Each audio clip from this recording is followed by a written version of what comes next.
মামা আইতাছি আমি আইতাছি হ্যালো আইতাছি আমি আইতাছি গোসল করাতে লোক লাগবে না রে। আমার কাছে একটা বুদ্ধি আছে, মন দিয়ে শোন।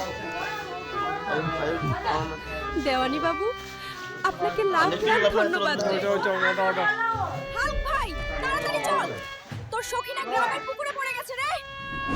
তুই এসব কি বলছিস রে?